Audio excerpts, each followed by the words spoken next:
Kadang-kadang di titik tertentu kita bilang, kita memang melahirkan tubuh, tapi tidak melahirkan hati bagi mereka. Mari kita berdoa untuk pemberitaan ini. Tuhan, kami sudah siap hati kami untuk mendengarkan firman Tuhan. Dan biarlah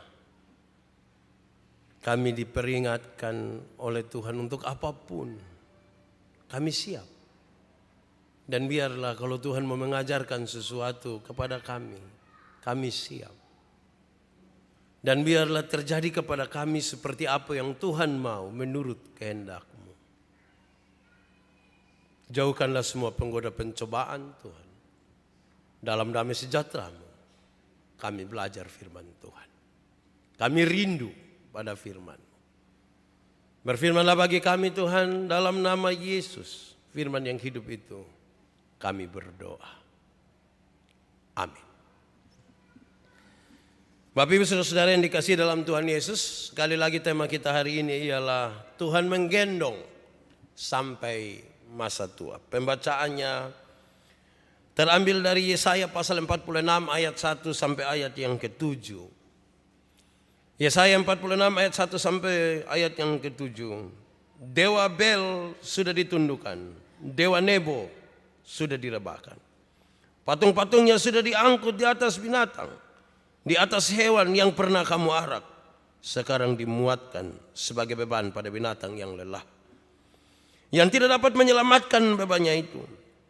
Dewa-dewa itu bersama-sama direbahkan akan ditundukkan, dan mereka sendiri harus pergi sebagai tawanan. Dengarkanlah aku, hai kaum keturunan Yakub, hai semua orang yang masih tinggal dari keturunan Israel.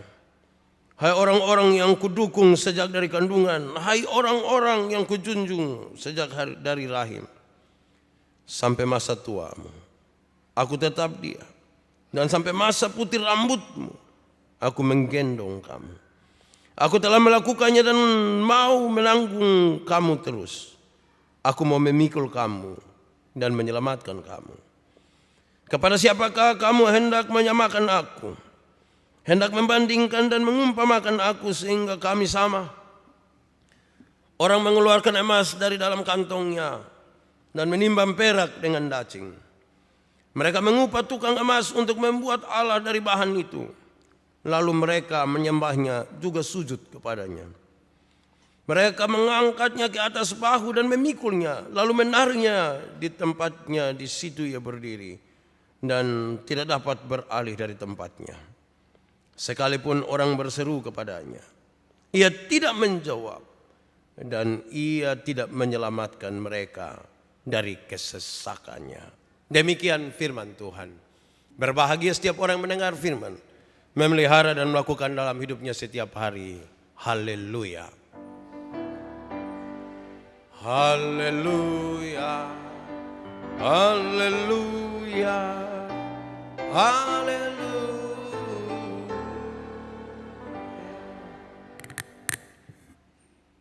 Tuhan menggendong sampai masa tua. Memang tema ini dikhususkan untuk para lansia, juga untuk yang calon lansia. Sebab siapa tidak mau jadi lansia, berarti dia harus mati muda. Saudara-saudara, lansia itu sebenarnya bukan sebuah penyakit. Menjadi lansia itu bukan berarti itu sebuah penyakit. Dalam kurung, sekalipun ada penyakit di situ, tapi menjadi lansia bukan penyakit. Tetapi lansia itu adalah sebuah tahapan lanjutan dari perjalanan hidup seorang manusia.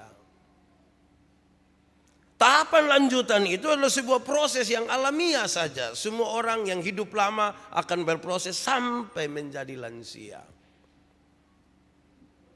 Tetapi dalam kondisi sebagai lansia itu, sejumlah hal sudah berbeda ketika dia belum menjadi lansia. Sehingga perlakuan atas mereka, perlakuan dalam tahapan lansia ini juga harusnya berbeda. cara kita memperlakukan yang bukan lansia kan berbeda dengan kita memperlakukan yang lansia. Kadang-kadang orang bilang yang lansia itu seperti anak-anak kembali, betul. Tapi memperlakukan yang anak-anak tidak mungkin harus sama dengan memperlakukan lansia yang sudah seperti anak-anak. Saudara-saudara, pembacaan tadi mengisyaratkan bahwa sesungguhnya Israel sudah tidak bisa berbuat apa-apa lagi. Ada sebuah model yang dijalankan oleh bangsa Israel adalah beribadah menurut cara orang. Ketika mereka di Mesir, mereka melihat orang-orang Mesir itu menyembah harus ada satu tanda, patung kah apakah. Dalam perjalanan mereka di di padang gurun, mereka juga buat dengan gaya itu. Sekarang ketika mereka berjaya dalam masa kerajaan, mereka kemudian menaruh perhatian besar kepada kekuatan-kekuatan manusia. Tentara-tentara Asyur yang hebat itu mereka andalkan sekali. Hasilnya saudara-saudara, mereka dibuang ke Babel. Pembuangan yang menyakitkan itu kemudian mengisahkan juga sesuatu seperti ketika mereka ada di Mesir, beribadah dengan gaya orang lain. Harus ada tanda-tanda tertentu. Pembacaan tadi mengisyaratkan bahwa dewa-dewa, patung-patung yang mereka sembah, di manakah dayanya, di manakah kekuatannya? Tidak bisa. Orang-orang yang mereka andalkan itu sudah tidak mungkin lagi memberikan kepada mereka pertolongan. Apalagi kalau hitungannya 70 tahun. Mereka sudah ada mau 70 tahun, berarti satu generasi di sana dan sudah tidak mungkin berharap kepada yang kalau yang hidup saja sudah tidak mereka bisa andalkan kekuatan manusia itu, apalagi kepada patung-patung yang mereka sembah. Patung-patung itu sudah dimuat di atas hewan-hewan dan diarak, berteriak sekalipun dia tidak mungkin menolong. Tapi di tengah-tengah kesusahan mereka itu, di tengah-tengah ketidakpastian mereka dan kelemahan tubuh mereka, karena tiap-tiap hari hanya bekerja sebagai budak, ada janji yang besar, ada sebuah pernyataan yang luar biasa, bahkan ada sebuah masa depan yang mau coba dipertunjukkan kepada mereka menuju kembalinya mereka ke Yerusalem. Nats pembimbing tadi mengisyaratkan 4 hal. Tuhan bilang, hai kamu keturunan Israel yang masih ada, saya sampaikan kepadamu, saya menggendong kamu, menanggung kamu, memikul kamu, menyelamatkan kamu. Ada 4 hal itu. Menggendong, menanggung, memikul, menyelamatkan. Apakah belum? Tidak. Sudah. Bahkan sudah terjadi. Bahkan sudah pernah mereka rasakan. Karena itu ayat 4 tadi bilang, aku masih tetap Dia yang melakukannya kepadamu, menggendong, menanggung, memikul dan menyelamatkan kamu. Kenapa? Karena hari ini engkau sudah tidak berdaya lagi. Kalau ternyata teksnya seperti itu, maka dengan cepat saya ingin bilang begini, kalau kita ibaratkan itu sebagai manusia, maka hanya ada 3 kategori manusia yang ada dalam kondisi ini. Orang yang cacat, orang yang sakit, dan orang yang sudah lanjut usia. Tidak berdaya. Bahkan ada kecenderungan mereka menyesali diri mereka. Apalagi kalau yang mulai berpikir dia menjadi beban atas orang lain. Kadang-kadang kau tempu mama papa dong tuh, kalau dong sudah lalu tua, kau dong sakit-sakit, jalan dituntun, bangun susah, sudah di kursi roda. Ada sekelompok orang tua yang merasa dia ini sudah terlanjur jadi beban. Kadang-kadang dia bilang, Tuhan, Kenapa kau tidak ambil saya sudah? Kenapa kau saya pun kehidupan kasih susah ini anak-anak. Apalagi gara-gara ini orang tua dong, anak-anak dong bakalai. Itu dong rasa tambah kekar mana kok. Saudara-saudara, kenapa hal itu terjadi? Kenapa hal itu terjadi? Kenapa sampai kok sepertinya kita tinggal sama-sama dengan orang tua, kita urus mereka, tapi kok ketegangan itu ada terus dan buat kita kadang-kadang tidak aman. Satu, kita pun fokus beda dengan orang.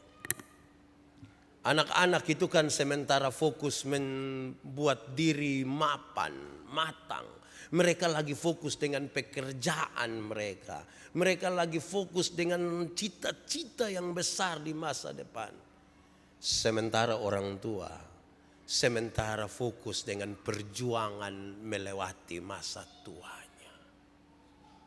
Fokus yang berbeda ini yang bikin kita tidak cocok. Orang tua kepingin omong sedikit dengan kita langsung mas parah. Kok orang ada sibuk gini? Coba bisa diam sedikit kok. Kita baru sampai justru. Pernah rasa begitu kok? Siapa pu anak itu? Kita pu anak sudah. Tapi kita pu fokus beda. Apalagi bukan sekedar fokus yang beda. Jarak dan waktu kita beda. Kadang-kadang dong tinggal di Soe, kita tinggal di Kupang. Jarak sasu beda. Botong pun kalimat kalau mau pilih amam tua di Soe, botong pun kalimat sepotong. Saya bilang, tunggu kau botong pilih cepat-cepat. Pak Pendeta pi mana? Pi Soe, pilih cepat-cepat. Jadi sampai langsung, mama, masak apa? Terus makan nasi itu bilang, oi orang tunggu ini. Pulang. Kan jarak. Waktu kita juga beda. Kita hidup di 2018 dan dong hidup di tahun 1965. Dong cerita bilang itu hari waktu zaman Jepang, Belanda dong itu. Kita makan ini, apa itu makanan yang seperti untuk kuda punya itu apa itu. Ya. Dan kita rasa tidak cocok, Bapak cerita apa itu. Belum lagi kalau cucu tanya bilang ini kung waktu kung dong itu hari ada lipo. Kan kung bingung lipo apa lah. Terus kung hanya bilang begini, dulu kalau ada yang tanya bilang ada lipo itu dong bangun kau lipat sang kita. Ini berdekat antara itu. Ketiga saudara, di masa tua itu, di masa lansia itu, kita di masa di mana tinggal kita berdua kembali. Dulu papa mama ini kan lahirkan anak banyak toh. Tapi sekarang dong sendiri di rumah. Bahkan ketika kita tanya, pendeta tanya, Kung, po, ada anak banyak enak kok. Namanya enak apa? Sama sah. Kuliah ini boto sendiri. Tinggal don dua. Setinggal don dua saudara, itu masa itu betul-betul menjadi masa sendiri. Dong rindu ada orang lain tapi kodong sendiri. Saya bayangkan kita anak-anak ini kan paling-paling piko kas makan dong sedikit. Kas basah handuk ko lap-lap sedikit dompung kaki. Bilang lihat kau minum CTM tapi kita mau keluar. Jadi kita bikin cepat-cepat saja karena kita mau kita urus. Dong sendiri. Tiba-tiba satu mati, kas tengah yang satu. Tinggal kung dan po, tinggal opa de oma, opa mati duluan atau oma mati duluan. Hanya itu. Ketika dong sendiri itu ketergantungan mereka kepada pasangan itu kan tinggi. Karena beberapa tahun ini dong sendiri sekali. Dong agak susah. Kalau satu mulai ke setengah yang lain. Kalau kotong pi sampai, dong suka bilang begini. Dulu bosompu mama kalau masih ada. Biasa kalau kotong duduk begini, mama su bikin kue pisang. Tapi bosong ini, paksa beta makan ini makanan apa ini? Kira-kira begitu. Bukan saja itu. Banyak penyakit mulai dong rasakan. Dan yang menarik saudara, di saat dong mulai penyakit itulah tidak ada orang. Padahal dong butuh orang. Kita mau bertahan ke mana juga nanti tua kok sakit. Fisik mereka menjadi menurun. Dan seterusnya rasa hidup ini seperti itu tidak ada lagi. Kira-kira ada 3 perubahan serius yang terjadi. Biar saya omong ini dulu, baru sebentar kita omong ke firman. 3 perubahan itu, yang pertama ialah bagi lansia-lansia ini perubahan fisik, perubahan biologis terjadi duluan. Dalam perubahan biologis ini yang paling terganggu pertama adalah sistem saraf. Dia pun sistem saraf agak mulai terganggu. Makanya ketika pendeta sampai omong 1-2 kali, bab tua tanya ulang, jo anak mantu bilang begini, Pak Pendeta, omong dengkung na agak kuat sedikit ya, tekung pun kabel separuh su putus. Ada koslet, bayangkan nih. Dong susama ke radio telesonik dulu. Separuh koslet. Sistem pendengaran mereka bermasalah. Kung sumakan, dan bilang tadi ada datang. Dia pun nama siapa kok? Kekar mana kok? Sonde nyambung. Sistem jantung mulai tidak pas. Dulu waktu masih muda, denyutan jantung bilang tek, tek, tek, tek, tek. Sekarang su agak berubah. Tek, terus diam sedikit. Sekitar setengah menit baru dia tek, tek, tek. Wih, itu kekar mana ya? Mulai turun. Sistem pernapasan juga mulai rusak. Anak upu dong. Kalau kamu nanti sutua, tolong saya batuk betul. Sistem pernapasan juga berubah. Tanda di mana kondisi biologis kita mengalami perubahan. Yang kedua, mulai ada perubahan psikologi. Tanda dari perubahan psikologi adalah mulai ada perubahan cara hidup. Cara hidup mulai berubah. Itu cukup mengganggu. Kalau ada orang yang dia kerja sebagai PNS misalnya, ketika mulai pensiun itu dia rasa belum terlalu siap. Tidak semua orang siap menghadapi masa pensiun. Kenapa? Karena otodinas muskas kembali, rumah dinas kas kembali, istri dinas juga kembali. Itu tidak siap itu. Dulu kita panggil orang dan bilang, siap Bapak? Siap. Saya kata, woi, tua. Itu secara psikologi kita terganggu. Kondisi ekonomi mulai berubah dan itu mempengaruhi psikologi mereka. Mereka mulai rasa kesepian dan mulai merasa kehilangan orang-orang di sekitar mereka. Padahal itu orang dong masih hidup. Tapi mulai rasa, koin anak dong tidak pernah datang lihat saya. Tapi yang menarik adalah perubahan yang ketiga, yaitu perubahan spiritual mereka.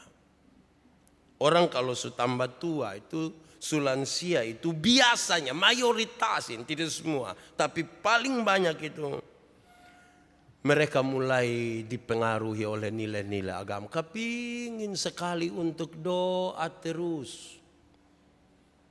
Kapan kita doa kapan ibadah lansia kapan kita punya lansia 1 ulang tahun lah sudah bor habis. Nah sudah besok lu ulang tahun ulang lah kok kita bisa.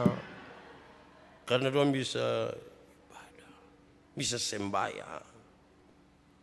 Don suka berdoa. Banyak lansia suka berdoa. Don lagu tuh yang ke lagu pengakuan dosa tadi. Makin dekat Tuhan. Terus Anda udah masuk, mulai menyanyi sembarang sudah. Tapi ya itulah perubahan terjadi. Saudara-saudara, tema yang luar biasa ini ingin menyampaikan kepada kita beberapa hal dalam pembacaan ini. Tuhan menggendong sampai masa tua. Saya bilang kepada saudara-saudara yang lanjut usia dan mereka akan menuju ke lanjut usia, bahwa Tuhan mengasihi orang-orang yang lanjut usia. Tuhan mengasihi. Dalam kasih Tuhan yang besar itu dia memperhatikan orang-orang yang lanjut usia. Bahkan kalau kita lihat dalam tradisi orang-orang Ibrani, saudara-saudara, Tuhan meminta kepada orang-orang Ibrani supaya menghormati orang tua. Itu waktu mereka berproses ada di Kanaan itu. Engkau harus bangun berdiri di hadapan orang-orang ubanan. Dan engkau harus menaruh hormat kepada orang yang tua. Dan engkau harus takut akan Allahmu. Akulah Allah, kata firman. Imamat pasal 19 ayat 32. Kenapa? Tanda hormat kepada Tuhan Allah itu juga bisa dibuat untuk yang orang tua. Yang kelihatan saya kita tidak hormat, bagaimana kita bisa hormat kepada yang tidak kelihatan? Alkitab juga kemudian menegaskan, jangan coba-coba remehkan orang-orang yang lanjut usia. Jangan coba-coba remehkan mereka. Tidak boleh. Karena apa? Karena para tua-tua itu harus dihormati. Ratapan pasal 5 ayat 2. Mereka harus dihormati. Sekalipun ada tanda-tanda penurunan dan perubahan tadi. Ketiga saudara-saudara, Alkitab dengan serius sekali coba membedakan bahwa masa muda itu dengan kejayaannya sendiri, tapi masa tua juga dengan lambangnya sendiri. Kalau kita belajar Amsal pasal 20 ayat 29, dia pisahkan dengan baik. Hiasan orang muda adalah kekuatannya, tapi keindahan orang tua ialah rambutnya yang uban. Hiasan orang tua ialah rambutnya yang uban. Kebanggaan anak muda adalah kekuatannya. Nah dia soal itu kalau sutua tapi mas bikin ke muda.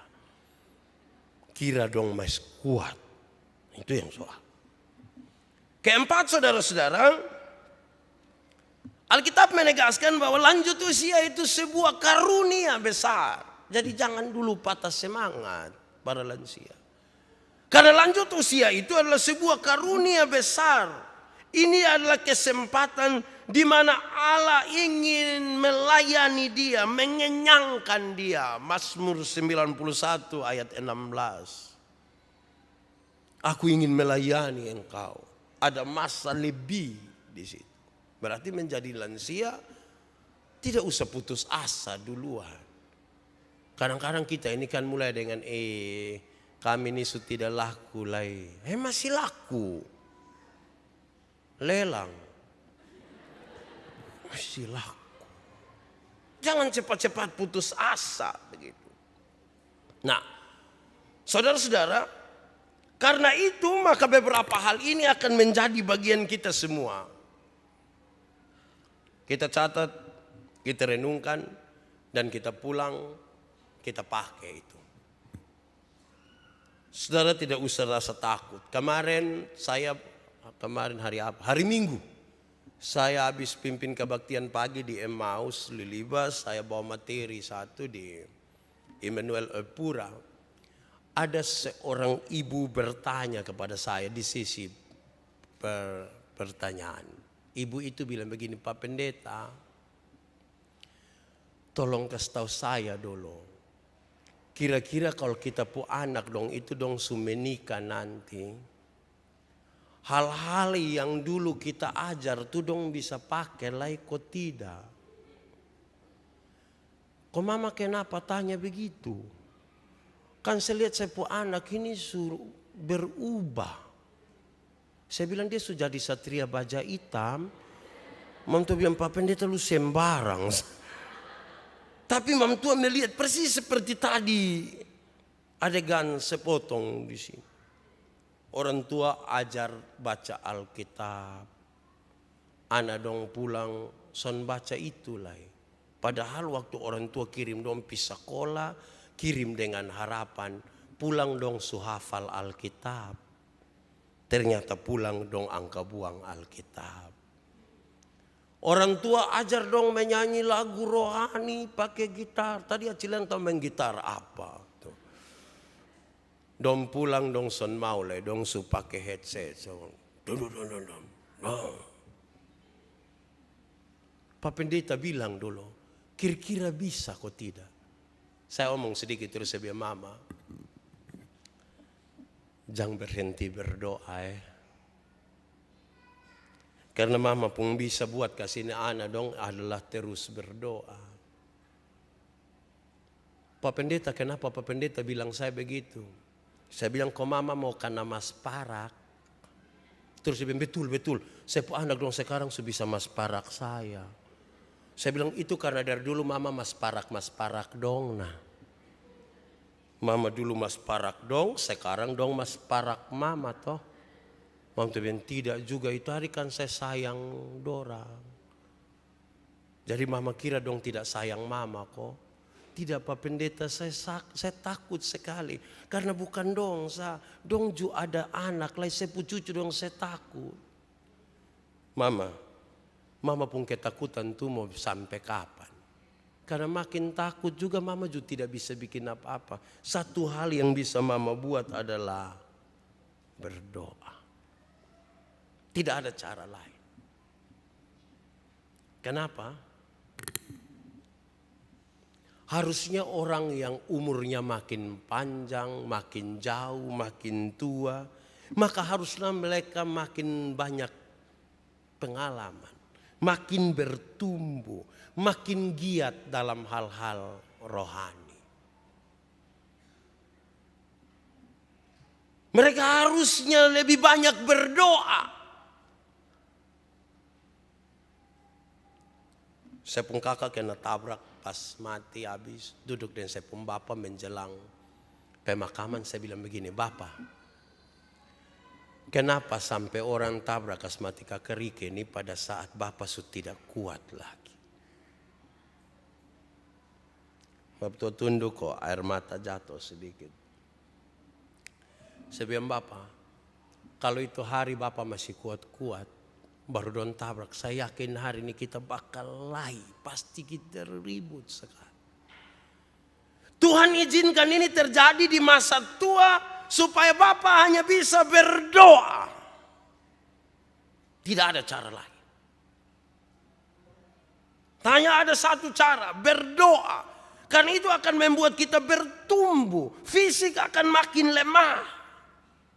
Dulu ini dong kayak kuat-kuat. Sekarang kan sumelele. Tidak bisa. Kita mau buat apa? Kita harus makin banyak berdoa. Setiap lansia yang berdoa itu, dia hanya akan menemukan ada kekuatan di situ. Kekuatan untuk apa? Bertahan menghadapi ini persoalan semua. Kita ini mau turut berpikir kawan anak-anak dong, anak dong tidak mau. Anak dong berubah. Anak dong marah kita. Anak dong tidak suka kita turut campur.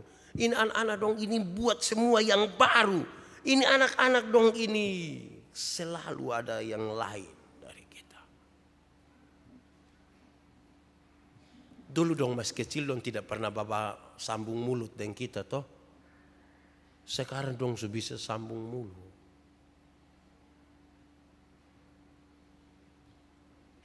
Kadang-kadang kalau mama dari kampung datang don terima ame mama buka kamar di situ di samping gudang. Terus dia pesan memang mama kalau beta teman don datang najang keluar mama meditasi saja. Kedua saudara-saudara, di masa lansia ini, dalam banyak berdoa itu orang bukan saja bertumbuh, tetapi haruslah semakin bijaksana. Tuhan bijaksana. Harusnya di masa tua semakin akan menjadi teladan. Makin bijaksana, makin menjadi teladan. Kenapa? Hari-hari hidup yang dikhususkan lebih banyak dengan Tuhan, waktu-waktu di mana kita beraktivitas terbatas dan hanya membangunnya dengan Tuhan, membuat orang semakin bijaksana. Kenapa orang bisa semakin bijaksana? Karena dia jalan semakin jauh dan melihat semakin banyak. Dulu saya masih di Sabu, suka ke Rejua pakai perahu Mesara. Ketika kami ada baru di pinggir pantai, kau mau masuk di sana, nelayan dong selalu yang tuan perahu bilang, Pak Pendeta pegang kemudi. Saya pegang. Mulai sampai di tengah-tengah Selat Rejua, dong bilang, Bapak, mari Bapak. Mari apa? Marco saya membawa. Kok kenapa? Kenapa? Kok ini laut juga sama? Dia bilang, Bapak lihat begitu Bapak, tapi dia beda dengan tadi kita di sebelah. Dom pegang, lewat itu tengah-tengah selat, baru yang Bapak mau bawa, nah bawa. Saya lihat kok tidak ada dia pun beda. Tapi dong yang tiap-tiap hari di situ, yang punya pengalaman situ, tahu ada beda. Arus beda, cara bawa juga beda. Tidak bisa pakai sepu cara bawa yang ngeng. Masuk lama-lama kita bukan jalan begini, kita jalan begini. Dan kalau kita jalan begini ini menyakitkan itu Makin banyak pengalaman itu harusnya makin bijaksana. Makin menjadi teladan. Tanda bahwa Tuhan menggendong. Tuhan membawa. Tuhan memikul dan Tuhan menyelamatkan. Yang ketiga saudara, di waktu di mana lansia itu, lakukanlah hal yang penting. Lakukanlah hal yang penting Yang tidak penting tidak usah. Misalnya ikut camping pramuka. Itu tidak usah lagi Seumur 80 baru mau gantong ransel, ikat kepala, pakai. Tidak usah lagi, itu sudah tidak terlalu penting lah Bapak dong. Ini Ariel Noah konser di situ, kung tidak usah ikut lah tidak usah lah. Kung tidur sah, kita rekam kasih So tahu mana penting, mana tidak penting. Cerita sampai jam 9 saya cukup. Bukan jam 9 pagi jam 9 malam. Yang penting saja. Yang tidak penting tidak usah. Saudara, keempat ini adalah pertanyaan. Kenapa Tuhan izinkan ada umur panjang sedikit? Walaupun tadi kalimatnya mengatakan supaya Tuhan memelihara kita terus. Tetapi ini sebuah kesempatan penyerahan total. Penyerahan total, karena kita nanti tidak berdaya. Orang-orang yang kita harapkan itu akan lewat semuanya, akan mati semuanya. Tidak akan kita harapkan lagi. Apapun yang paling kita sukai akan hilang. Semua terbatas nanti. Karena itu sudahlah penyerahan total kepada Tuhan. Biasanya kan orang kalau sudah titik di mana sudah tidak berdaya kan hanya satu kalimat yang bisa buat. Kami menyerahkan diri sepenuhnya kepadamu. Tuhan atur seperti yang Tuhan mau. Supaya apa? Supaya yang kelima ini adalah supaya kita tetap setia. Kalau omong setia, saudara, itu pasti ada sesuatu yang menguji kesetiaan. Sakit, diabaikan, merasa tidak berdaya. Kadang-kadang kita bisa marah Tuhan. Oleh karena hal-hal ini. Kesetiaan kita diuji di situ. Masihkah percaya kepada Tuhan kau tidak? Kenapa manusia tidak boleh kuat terus? Karena dia tidak akan terlalu butuh Tuhan. Dia harus perlahan-lahan mulai turun, makin turun, makin turun. Harus hilang. Supaya apa? Supaya biar Tuhan yang nampak di situ. Janji Tuhan itu kalau mau nyata, menggendong, menanggung, memikul, menyelamatkan, kalau kita ada penyerahan. Kalau kita ini sudah tahu bahwa kita tidak berdaya, janji Tuhan nyata atas. Selama kalau kita masih merasa bisa, mau apa? Kelebihan kita itu kan itu hari Yesus bilang, kita pu umur 70, lewat sedikit 80 juga bisa. Tapi kan ceritanya mulai terbatas. Mau Pak Pendeta, saya pu angkatan semua su selesai. Tinggal saya, mas saya lupa dong pun nama semua. Nah, itu luar biasa itu. Tidak ada lagi yang bisa dibanggakan. Masa tua mau tidak mau harus ada bagi orang yang umur panjang. Saudara-saudara, saya ingin akhiri khotbah ini. Saya merenungkan berulang-ulang bagian ini. Ini khotbah keempat berkaitan dengan masa tua.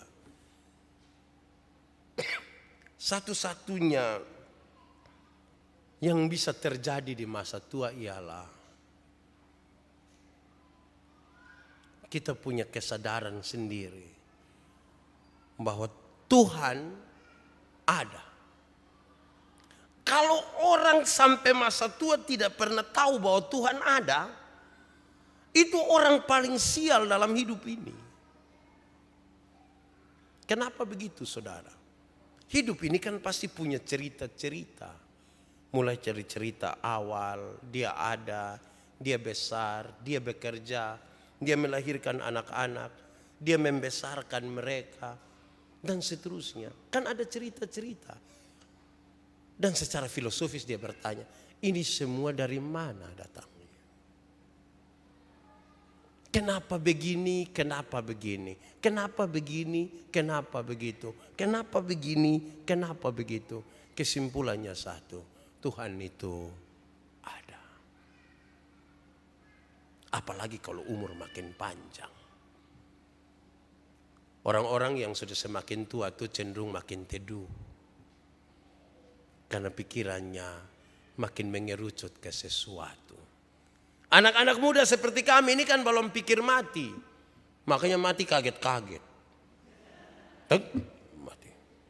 Yang orang tua dong itu, don dudu dong kasih tau memang nanti kalau papa mati nah buka itu mantu dong yang ada sertifikat kok, bukan. Betul pempakian dong yang di situ. Kas pakai itu saya. Dong mulai mempersiapkan sedikit-sedikit. Saparu suka sto memang kalau papa dan mama mati nah bosan bikin begini, panggil ini, suruh ini. Kita ini kan tidak omong yang begitu toh, yang masih muda. Itu hanya terjadi di orang tua. Itu bijaksana sekali. Kenapa? Kalau hidup itu ada, kematian pasti. Kita semua ini masih hidup toh. Berarti pasti ada kematian. Kami yang muda ini kan belum pikir nanti mati. Makanya kami gas motor masih agak cepat. Orang tua tuh kalau gas motor kan pakai kaki dua, bantu itu ban dua. Keluar berhenti lihat kiri kanan. Burung tidak ada motor lewat burung mulai keluar. Kami anak muda tuh masuk. Agak bengkok badan sedikit langsung tinggal orang sebelah hanya bilang mati baik. Kan tinggal begitu. Hidup semakin tua dan kira-kira begitu. Tantangan kita beda. Tantangan yang berbeda itu menolong kita untuk makin memahami dunia dan kemahakuasaan Tuhan Allah yang besar yang Dia anugerahkan kepada kita. Mari kita tunduk kepala di hadapan Tuhan Allah. Saudara-saudara, kita angkat hati kita kepada Tuhan malam ini.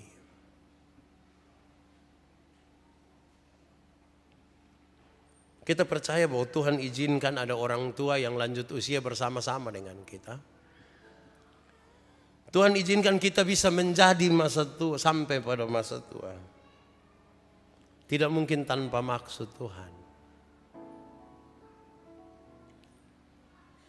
Pasti Tuhan punya maksud bagi saudara-saudara dan kita semua.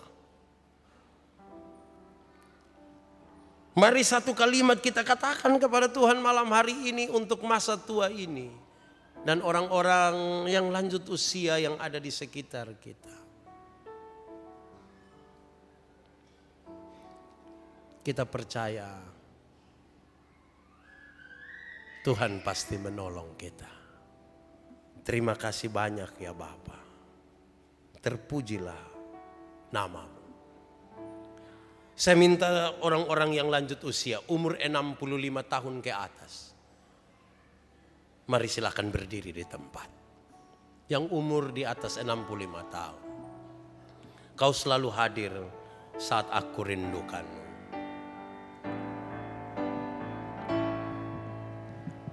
Kau selalu hadir